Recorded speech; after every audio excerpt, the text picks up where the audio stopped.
Hello and welcome to a special episode by Carblog India. In this video, we test drive the Datsun Go, the new small car from Datsun brand in India. This is the revived Datsun brand from Nissan, and this is an affordable small car by Nissan in India under the Datsun brand name. We spent 2 days in Hyderabad with this car and we drive this car around the city. We drive it in congested traffic, expressways, empty roads, bad roads, and in this video we give you a comprehensive review of interiors, exteriors, space, styling, performance, features, handling, comfort, as well as what to expect if you are going to buy a Datsun Go. Let's get started. Let me start with one of the very important parameters when you purchase a car is its price. The price of this car will be somewhere between 3 to 4 lakhs on road, and this will be a very compelling price at which it will compete with the cars like the Hyundai Eon, Maruti Suzuki Alto, Hyundai Sentro, to name a few. Talking about the exterior design, the Datsun Go is largest in the segment at which it is priced and offers a lot of road presence. This car, besides being a very affordable car, has a very good exterior aesthetics. It looks beautiful and has been designed very nicely. On the front you get a pronounced hexagonal grille with chrome treatment all along. The bumpers have been nicely and aerodynamically designed. The headlamp clusters sweep to the side and look really nice. There are fog lamp housings, but there is no fog lamp on the car. Maybe Datsun will offer it as an accessory later on. Moving to the side of the car, you will see some wheel arches and body lines running across the sides. The upper body line runs from the front wheel arch and all the way back to the tail lamp cluster, whereas there is also a lower body line giving it kind of a dynamic look. It looks very good from the side as well as front. Moving to the rear of the car does not look bad at all. It is very simplistically designed but looks very nice. There are chunky tail lamp clusters, a curved windshield, and there is lot of boot space under this door. We'll show you when we talk about the interiors. Let's take you inside the car from the driver's side. On the driver's side you will notice there are not many controls over the driver's side door trim. There is a deep map pocket and also space to keep some water bottles. There is only one power window control on the driver's side. Interestingly, the driver cannot control the passenger side power window, and there are no internally outside rear view mirror controls. The driver's side's door trim is fairly simple, and Datsun has cut down all the nooks and corners to keep the cost of this car low. Having a look at the dashboard, you will see that it is nicely and elegantly designed, but all the cubby holes and spaces, none of them gets a lid. Even the glove box does not have lid and is open, again a cost cutting measure. There is something very strikingly different on this car. The top end variant does not get an audio system, rather it gets an MDS or mobile docking system, in which you can dock your mobile phone, put it to charging and attach an auxiliary cable. The mobile docking station plays the music through your phone, whether it is music player or radio, and plays it through the speakers provided on the front doors of the car. The central console has air conditioning controls just below the mobile docking station, and below that you have the gear lever, and on the left side of the gear lever you have a 12-volt charging socket, and on the right hand side you have the handbrake. Yes, the handbrake is not between the two seats, rather it is on the central console where the gear knob is also placed. There is 5-speed manual transmission. Talking about the steering wheel design, it is fairly simple and has Datsun logo in the middle. It is a 3-spoke steering. The instrument cluster is also fairly simple with a large analog speedometer and a small digital display which gives you multiple information. There is a digital tachometer, there is instantaneous mileage display, average mileage display, odometer, trip meter, all included in this small digital display. There are few cubby holes below the steering wheel, and there is a large glove box on the passenger side. There is no grab handle on the front passenger seat, although there are 2 grab handles provided on the rear seats.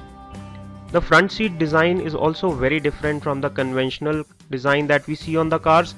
These 2 seats seem to be connected and is a bench-like structure, but these 2 seats can slide.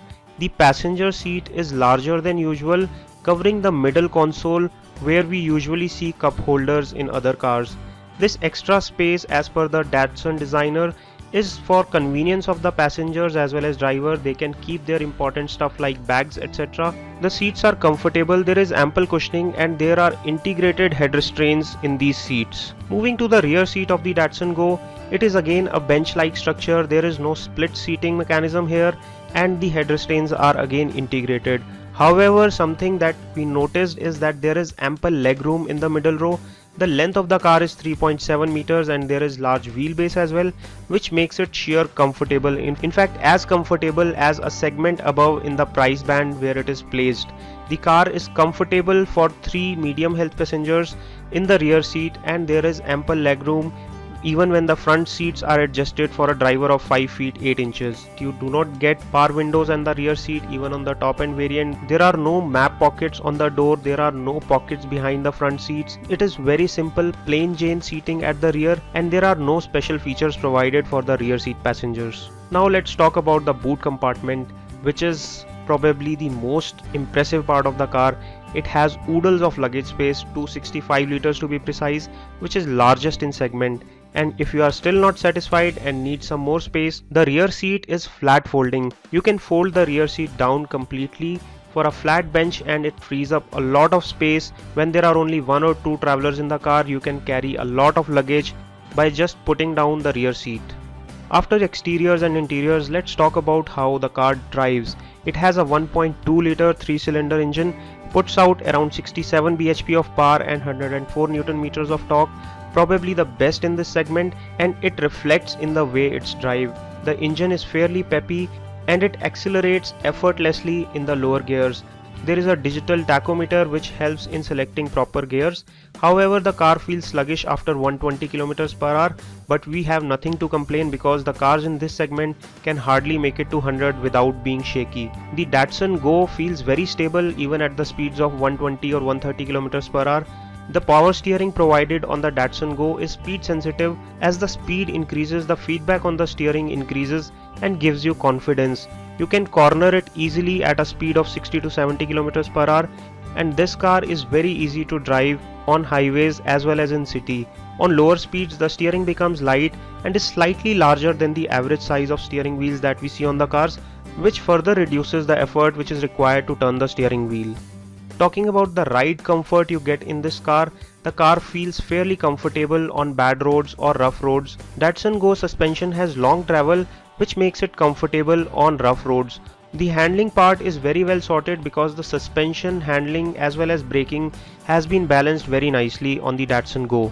When it comes to fuel economy or mileage on the Datsun Go, Datsun claims that it will deliver around 21 km per liter as tested by ARAI. On our test, in which we drove the car on the highway as well as in the city for around 100-120 km, we got a fuel economy close to 13 to 14 km per liter, and this is when we drove it very spiritedly and very harshly. For a light-footed driver, we believe that the real-world mileage will come close to 16 or 17 km per liter, which is not bad at all. Summarizing our review of the Datsun Go, it comes at the price of a small car. It feels like a large car, it is spacious, it is comfortable and does not have a lots of feature. There are some things which are missing, including the internally adjustable outside rear view mirrors. There is only one way of opening the boot door, that is from the lever which is provided on the driver side. So it is a bit of a hassle to open the boot when you just come out of a mall with many shopping bags in your hand. But at the price point at which it will be introduced and with the kind of space that it offers, it is still a very good value for money. And this brings us to the end of this special test drive review episode. We hope you like this video. Don't forget to give us a thumbs up by pressing the like button below. For more such videos, stay subscribed by pressing the subscribe button. This is your host Rohit Khurana signing off. Thanks for watching.